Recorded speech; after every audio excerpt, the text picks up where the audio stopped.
नमस्कार, मार्केट मसाला में आप सभी का बहुत बहुत स्वागत है और आप सभी को दिवाली की एडवांस में बहुत बहुत शुभकामनाएं। दिवाली आपके लिए मंगलमय हो, सुख समृद्धि ये दिवाली आपके लिए लेकर आए और हाँ, माँ लक्ष्मी की कृपा आप पर हमेशा बनी रहे। बहुत बहुत स्वागत है आपका मार्केट मसाला में। मैं हूं आपके साथ संदीप ग्रोवर। ये बीता हफ्ते की बात करें ना, बहुत ही शानदार बहुत शानदार है सर। मतलब दिवाली की आप शुभकामनाएं दे रहे हैं। दिवाली अभी आएगी अगले हफ्ते, लेकिन बाजार ने पहले ही दिवाली मैं सेलिब्रेट कर ली। बिल्कुल मैं यही आपसे संदीप सर बोलने वाला था कि दिवाली में भले ही अभी 1-2 दिन बाकी हैं, लेकिन बाजार जो है वो पहले ही दिवाली मना चुके हैं। अच्छा, इसको लेके बड़ा कंफ्यूजन है। एक दिन है या 2 दिन है? कोई कह रहा है 20 को दिवाली है, कोई कह रहा है 21 को है। आप भले 20 को मना लेंगे ज्यादातर लोग, लेकिन एनएसई मनाएगा 21 तारीख 21 को, क्योंकि हम जिस दिन दिवाली मना रहे हैं उस दिन मार्केट खुली हुई है और जिस दिन एनएसई दिवाली मना रहा है उस दिन हमारा तो खैर ऑफिस है ही है, तो हमें तो वापस ऑफिस आना ही है। चेंज क्या हुआ फिर? चेंज तो खैर इसमें कुछ भी नहीं हुआ, लेकिन हाँ ये है कि दिन वो अल्टा पलटी उसको जो बोलते हैं, हाँ, वो वाला कंफ्यूजन बड़ा हो गया इसमें। लेकिन ये है कि एक ही घंटे के लिए मोटर ट्रेडिंग होगी, बिल्कुल 2 से पौने 3 तक बस। जी। तो सर मार्केट की हम बात करते हैं इस पूरे हफ्ते की। शुरुआती 2 दिन भले ही हमारे लिए खराब रहे, लेकिन वेंसडे, थर्सडे और फ्राइडे तीनों सेशन बहुत शानदार रहे, दमदार रहे हैं। थर्सडे की बात करें तो शानदार तेजी देखने को मिली, फ्राइडे को शानदार तेजी देखने को मिली और बड़ी बात कि निफ्टी ने 52 वीक हाई नया टच कर लिया। ऑल टाइम हाई नया रिकॉर्ड हाई बना 25,700 के भी पार हम चले गए थे और 25,700 के ऊपर तो हम बंद हो गए। इस बार बंद हो गए, मतलब रिकॉर्ड हाई लगाए हमने इंटरडे में भी और रिकॉर्ड हाई पर जाकर बंद भी होते हुए देखे। पहली बार इतिहास में हुआ कि हम 25,700 के ऊपर जाकर बंद हुए हैं निफ्टी पर। और अच्छा, लेकिन निफ्टी अकेला नहीं था, बैंक निफ्टी में भी आज शानदार बढ़त देखने को मिली। उसने भी रिकॉर्ड हाई टच किया आज। बिल्कुल रिकॉर्ड हाई टच किया, उसने तो पहले भी बना दिए थे। निफ्टी में हमने देखा है कि अब बने हैं, तो वहां पर भी रिकॉर्ड हाई लेवल्स पर जाकर जो क्लोजिंग है वो बनती हुई दिखी। तो बैंकों से काफी हद तक सहारा मिलता हुआ दिखा। जो आप कह रहे हैं ना, बीता हफ्ता कैसा रहा मार्केट में, 2 दिन भले ही खराब थे, लेकिन बाकी जो 3 दिन है उसमें उत्साह काफी ज्यादा देखने को मिला। अब उत्साह कहां से है ना, मैं वो आपके सामने हाईलाइट करना चाहता हूं कि जो पूरा हफ्ता था ना, उसमें पॉजिटिविटी कहां से बनती हुई दिखी। पॉजिटिविटी बनी सेंटीमेंट से जी, किसी खबर से नहीं बनी। और सेंटीमेंट क्या है, उम्मीद क्या है बाजार में कि इंडिया और यूएस के बीच में ट्रेड डील हो जाएगी। बिल्कुल, ये उम्मीद और बढ़ गई है। हाँ, 2-3 चीजें हुई ना, 2-3 चीजें हुई इस हफ्ते में, जिस वजह से ये पूरा जो मूड माहौल है ना बाजार का सुधरता हुआ दिखा। पहली बात तो ये हुई कि इंडिया से जो यूएस को शिपमेंट्स जाते हैं ना, पोस्टल शिपमेंट्स, वो दोबारा रिज्यूम कर दिए गए अगस्त के बाद। ये दोबारा शुरू की गए हैं। इससे एक बाजार में सेंस आने लगा कि शायद जो नवंबर की हम डेडलाइन लेके चल रहे हैं ना, बीटीए की पहले फेज की, वो शायद मीट हो जाएगी। यानी कि चीजें सुधरती हुई दिख रही हैं, फिर से पॉजिटिविटी की तरफ बढ़ती हुई दिख रही है। तो पहली बात ये होती हुई दिखी। दूसरी ओर कॉमर्स मिनिस्टर जो है हमारे, उन्होंने ये इंडिकेशन दिया कि हमारे जो यूएस के साथ एनर्जी इंपोर्ट्स होते हैं वो बढ़कर 12 से 13 बिलियन डॉलर हो सकते हैं। 8 बिलियन डॉलर के आसपास हम ऑलरेडी हैं पहले से ही। मतलब तेल और गैस का बेसिकली यूएस चाहता है कि हम इंपोर्ट करें वहां से, उनको खरीदें उनको। अब हथियार तो हम खरीद नहीं रहे, असला हम खुद ही अपने देश में बनाने लग गए हैं। रशिया से ले लेते, बाकी देशों से ले लेते, थोड़ी बहुत अगर कमी होती है। अब मेन फोकस है कि तेल और गैस खरीदा जाए। वो जो तेल गैस की खरीद है वो यूएस चाहता है कि हम बढ़ाएं, और वो कॉमर्स मिनिस्टर ने बोल भी दिया है। 8 बिलियन पर अभी वहां है और 12 से 13 बिलियन डॉलर तक हम पहुंच जाएंगे। यहां से भी काफी बड़ा जंप है। तो दूसरी चीज ये हुई, और तीसरी बात ये हुई, एक रिपोर्ट के हवाले से खबर आई कि इंडिया के जो चीफ नेगोशिएटर हैं राजेश अग्रवाल जी, वो यूएस के लिए रवाना हो चुके हैं। तो ये तीनों चीजें हैं ना जो वो इस तरह से सेटअप कर रही हैं कि हम ट्रेड डील की तरफ, पॉजिटिविटी की तरफ। और एक चीज सर मैं इसमें ये भी जोड़ना चाहूंगा, एक बयान ये भी आया यूएस की तरफ से कि भारत रशिया से जो है ऑयल इंपोर्ट कम करने जा रहा है। ये भी एक नहीं वो ट्रम्प साहब ने कहा था कि वो सुनिश्चित कर दिया है मोदी साहब ने कि वो रूस से तेल खरीदेंगे नहीं। ऐसा नहीं, कुछ भी नहीं बोला गया। क्लैरिफिकेशन, मतलब ये ट्रम्प साहब पहले कुछ बोलते फिर बाद में ट्रम्प साहब तो जो, अगर मान लीजिए मेरी आपसे फोन पे बातचीत हुई, मैं बाद में आके किसी और थर्ड पर्सन को आके बोलूं मेरी सिमरन से ये बात हुई, अब बाद में सिमरन आके बोले ऐसा तो कुछ हुआ ही नहीं था, राइट, आपने कहां से ये बात बोल दी। ऐसा कई बार कर चुके हैं। हाँ, मैं वही कह रहा हूँ कि ट्रम्प साहब पहले कुछ कहते हैं फिर बाद में वो कुछ और हो जाते हैं। नहीं कहते ही नहीं है कुछ भी, और बाद में बोल देते हैं कि ये बात हुई थी, जो हुई नहीं होती है। जो हुई नहीं होती असल में। तो ये वो वाली बात थी। लेकिन हाँ, कुछ ऐसे इंडिकेशंस हैं कि यूएस के साथ हमारी जो बातचीत है वो सुलझ सकती है, और इसी से ही पूरा जो सेंटीमेंट है मार्केट का सुधरता हुआ दिखा, और उसका जो रिफ्लेक्शन है ना वो एफआईएस की खरीदारी में भी दिखा। इस हफ्ते एक बड़ा नंबर भी आया था गुरुवार को, 997 करोड़ रुपए की कैश सेगमेंट में खरीदारी का। वायदा बाजार में भी देखे एक ही दिन में 5.5% इंडेक्स में जो शॉर्ट पोजीशन है एफआईएस की, वो कम होती हुई दिखी। यानी कि लॉन्ग जो पोजीशंस हैं वो ऐड होती हुई दिखी हैं। तो अपने आप में एक तरफ ट्रेड डील को लेकर पॉजिटिव इशारा, दूसरी तरफ एफआईएस का पुश, तो ये दोनों चीजें मिलकर आप कहेंगे ना, वैसे तो कहते हैं ना कि एफआईएस तब खरीदेंगे जब ट्रेड डील होगी या फिर ट्रेड डील हो जाएगी तो एफआईएस खरीदेंगे। अभी दोनों चीजें मिलकर इंडियन मार्केट्स के लिए कामकाज कर रही हैं। और तो लेकिन एफआईएस की जो शॉर्ट पोजीशन है ना, वो हर लेवल पर जैसे निफ्टी नया लेवल पार करेगा ना, वो शॉर्ट्स कमजोर होते दिखे, उनके मन में घबराहट पैदा होगी, मचलाहट पैदा होगी कि शॉर्ट काट लें। इसी वजह से इतनी तेज पिछले 3 दिनों में हमने बाजार में इतना बड़ा एक्शन बनता हुआ देखा भी है, कुछ खरीदारी, कुछ शॉर्ट कवरिंग। तो मैं एफआईआईज की बात कर रहा था सर कि क्या एफआईआईज जिन ट्रिगर्स की तलाश में थे, क्या अब उनको वो ट्रिगर्स मिलने शुरू हो गए भारतीय बाजार से, और क्या वो जल्दी ही अब भारतीय बाजार में वापसी करने वाले हैं? ट्रिगर्स से ज्यादा ना जो चिंता थी ना, वो चिंता ही ट्रेड डील है। ओके 50% का जो टैरिफ है ना, वो क्यों लगा हुआ है? हमारे एक्सपोर्ट्स नहीं यूएस में जा पाएंगे, $87 बिलियन का हमारा एक्सपोर्ट होता है यूएस को, वही चिंता का विषय था। और वो जैसे ही देखिए एक शिपमेंट को लेकर खबर आई केवल कि यूएस के साथ हमारे जो पोस्टल शिपमेंट्स है वो शुरू हो गए, बातचीत होनी थी इस हफ्ते, वो पहले से हम जानते थे, तो पहले 2 दिन क्यों कमजोर थे? फिर जैसे ही थोड़ी सी भी पॉजिटिविटी बननी शुरू हुई ना, सुबगाहट बाजार में बनी कि हाँ ट्रेड डील हो सकती है या फिर हम सकारात्मक तरीके से चल रहे हैं इस डील को लेकर, वैसे ही बाजार में हमने देखा पॉजिटिविटी बनती हुई देखी। और लास्ट के 3 दिन धमाकेदार, मजेदार। चलिए, तो हमारी मार्केट का कनेक्शन हो गया ग्लोबल लेवल से। अब अगर हम डोमेस्टिक लेवल पर आ जाएं, आईटी सेक्टर की बात करें, विप्रो और इन्फोसिस दोनों के रिजल्ट आए हैं, लेकिन रिजल्ट अच्छे नहीं रहे दोनों के ही, और इसका असर कहीं ना कहीं फ्राइडे के बाजार पर आईटी सेक्टर में देखने को मिला ही है सर, कि आईटी सेक्टर में काफ़ी प्रेशर यहाँ पर देखने को मिला है, और लाल निशान के साथ भी इसकी क्लोजिंग हुई है। बाजार ऑल टाइम हाई पर और आईटी इंडेक्स 1.5% नीचे, 1.5% नीचे, बिल्कुल। इन्फोसिस 2%, विप्रो 5% नीचे बंद हुआ।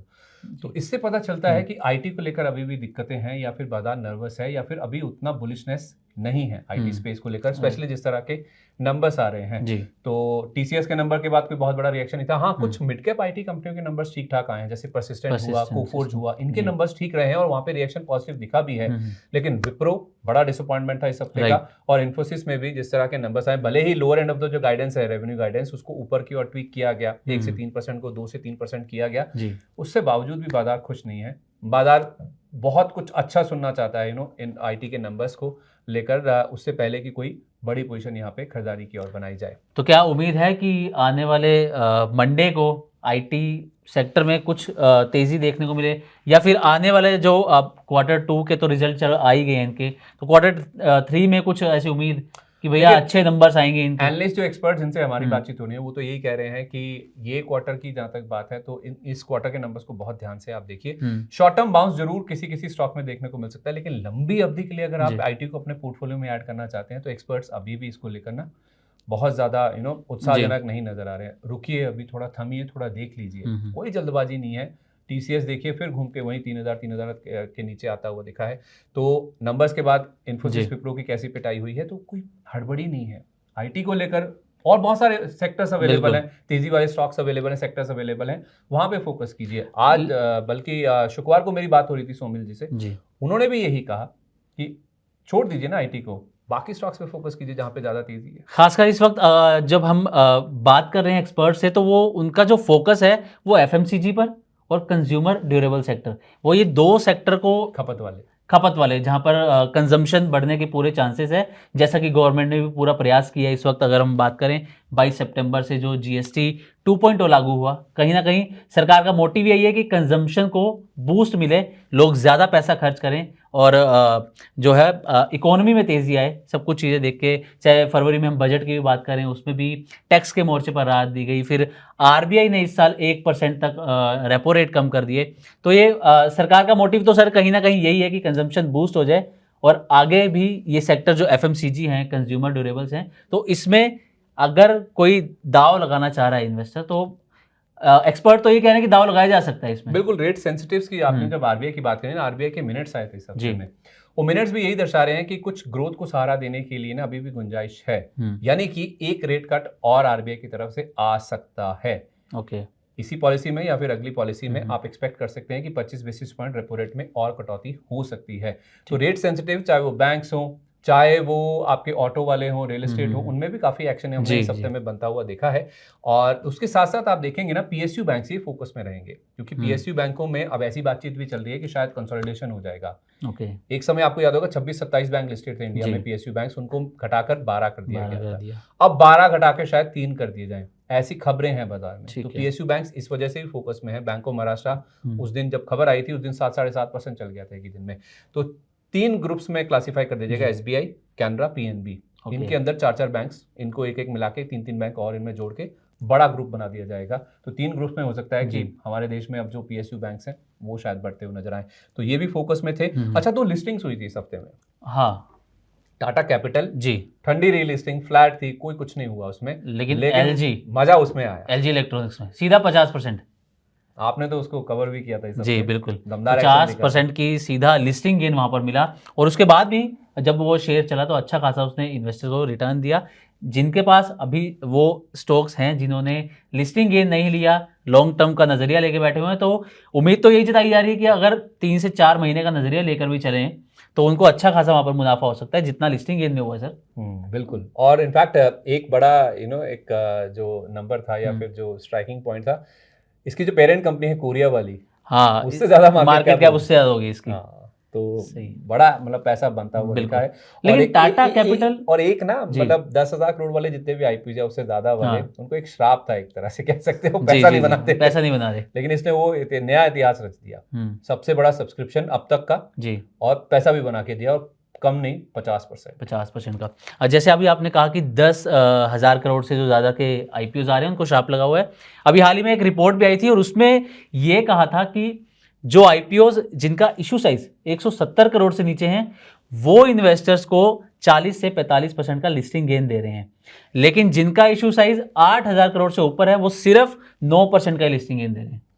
तो अब यहाँ पर आप गैप देख सकते हैं सर कि 170 करोड़ वाला दे रहा है 40% 45% का लिस्टिंग गेन, और ये जो बड़े आईपीओ आ रहे हैं। और टाटा कैपिटल की भी बात करें सर, लोगों ने तो टाटा का नाम सुन के खूब इसमें पैसा लगाया भी। टाटा टेक की यादें ताजा नहीं हुई ना, मतलब बिल्कुल उम्मीदें वैसी थी कि 500 वाला 1400, बिल्कुल लेकिन ऐसा हुआ नहीं, वो 1-1.5% होना भी नहीं था, ऐसी उम्मीद थी भी नहीं। पहले लोगों ने अनलिस्टेड मार्केट में हाथ जला लिए, जो 326 रुपए का प्राइस आया उससे पहले अपने आप में ही लोगों ने समझ लिया कि किस तरह से प्राइजेस अनरियलिस्टिकली अनलिस्टेड स्पेस में अनरियलिस्टिकली प्राइजेस बढ़े हुए थे। एक तो पहले वहां झटका लग गया, और दूसरा बाद में लिस्टिंग पर पैसा बना नहीं बिल्कुल, 1-2% क्या होता है सही में।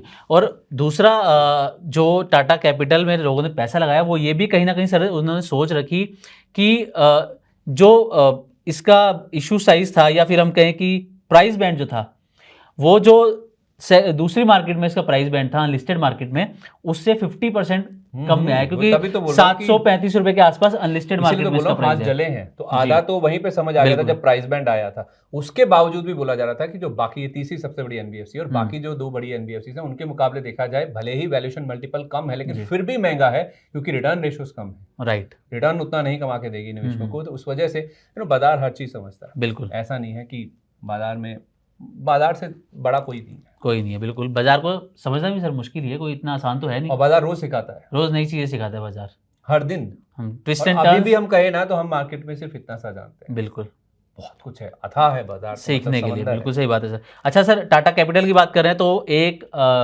टाटा मोटर्स इस हफ्ते फोकस में रहा, डीमर्जर हुआ।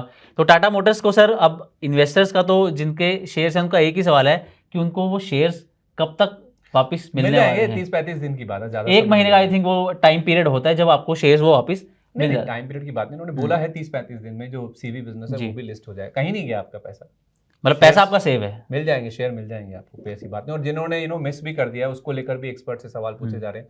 लोग कह रहे हैं ले सकते हैं आप, पीवी बिजनेस भी ले सकते हैं, एक्सपर्ट्स ऐसा बोल रहे हैं।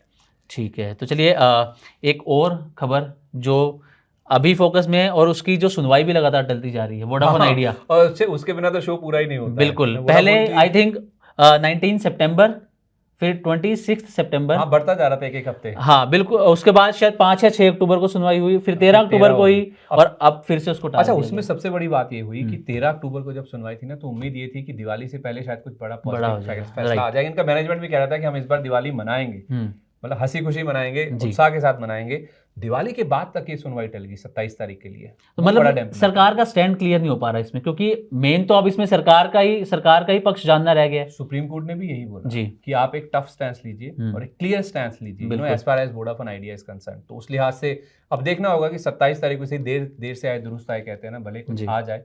बाजार अभी भी पॉजिटिव, अभी भी ज्यादा अपना होल्ड छोड़ नहीं रहा है, मतलब स्टॉक 8.5 के नीचे नहीं फिसल रहा है, लेकिन फिर भी देखना होगा क्या अपडेट आता है। उम्मीद तो खैर यही जताई जा रही है कि सरकार कोई बड़ा कदम ले सकती है कंपनी को बचाने के लिए। सरकार चाहती है, सरकार ने इंडिकेट किया भी है, सुप्रीम कोर्ट में बोला है उन्होंने कि हम चाहते हैं कि इसका रेजोल्यूशन हो जाए, एजीआर वाला जो मामला है वो खत्म हो जाए, किसी तरह से सुलझ जाए। सरकार भी ये चाहती है क्योंकि 49% स्टेक उनके पास भी है। सरकार का खुद का पैसा डूब जाएगा अगर सरकार बचाने आगे नहीं आएगी तो उसका खुद का पैसा डूब जाएगा। अच्छा सर, और भी इस पर हम बात करेंगे। ट्रिगर्स मेन है अगला हफ्ता, हाँ बहुत बिल्कुल छोटा है लेकिन बड़ा मतलब इम्पैक्टफुल वो रहने क्योंकि 2 दिन की तो छुट्टी है जी। 21-22 को मंगल बुधवार को बाजार बंद रहेंगे, 1 घंटे की मुहूर्त ट्रेडिंग बीच में होगी, लेकिन एक्शन पैक्ड हफ्ता ही रह सकता है। जिस तरह के ऑल टाइम हाइस पर हम बंद हुए हैं, ऑल टाइम हाइस हमने टच किए हैं ना, ये हफ्ता बहुत इंपॉर्टेंट रहेगा। वो इसलिए क्योंकि एक तो ट्रम्प साहब वीकेंड पे एक्टिव होते हैं, हाँ बिल्कुल, इस बार वीकेंड से पहले एक्टिव हो गए। तो ये जो इन्होंने पुतिन साहब के साथ बातचीत करी, तो कहीं दिवाली पे कोई नया सरप्राइज ना दे दे हमें वो? नहीं, आएगा उनको दिवाली दशहरा से कोई फर्क मतलब कंफर्म है ये वो उनके लिए तो गोइंग कंसर्न है। कुछ चलता ही रहना चाहिए, और वो अनसेटल्ड हैं और अनसेटल करने में दुनिया को यकीन भी रखते हैं, और होता रहेगा। खबर ना आए तो फिर ऐसा हो सकता है कि आप सोचें ट्रम्प साहब ठीक तो हैं, हाँ नहीं, फिर हो सकता है कि वो कुछ और बड़ा करने की प्लानिंग कर रहे हो। हाँ वो मतलब क्योंकि अगर एक वीकेंड पे अपडेट नहीं आया तो समझिए कि अगले वीकेंड पर तो कोई बड़ा धमाका वो करने वाले। रुकने वाले तो नहीं, रुकने वाले वो नहीं है। जब से आए हैं जनवरी से उथल पुथल, तब से कुछ ना कुछ दुनिया भर को उन्होंने उथल पुथल कर रखा है। और खुद देखिए यूएस की सरकार ठप पड़ी है, हाँ शटडाउन हो रखा है बिल्कुल, वो भी उन्हें रिजॉल्व नहीं हो पा रहा है। तो ऐसा नहीं है कि डेमोक्रेट्स भी कम नहीं है, रिपब्लिकन्स अगर अपनी अड़ी पे हैं तो डेमोक्रेट्स भी कड़ी टक्कर उनको दे रहे हैं। 21 दिन तो हो ही गए ऑलमोस्ट सरकार को शटडाउन हुए। तो उस हिसाब से ये शटडाउन को लेकर क्या अपडेट आता है। और बहुत इंपॉर्टेंट, ट्रम्प साहब ने जो पुतिन साहब से फोन पे बातचीत करी, उसके बाद जेलेंस्की साहब को बुलाया उसको डिस्कस करने के लिए, और अब कह रहे हैं कि हंगरी में ये मिलेंगे, उनको मीटिंग होगी दोनों की जी पुतिन साहब से। वहां पर क्या अपडेट आते हैं ना, वो देखना बहुत इंपॉर्टेंट होगा। प्लस लेकिन इस बीच सर एक चीज ऐड करना चाहूंगा, नोबेल प्राइज तो रह ही गया।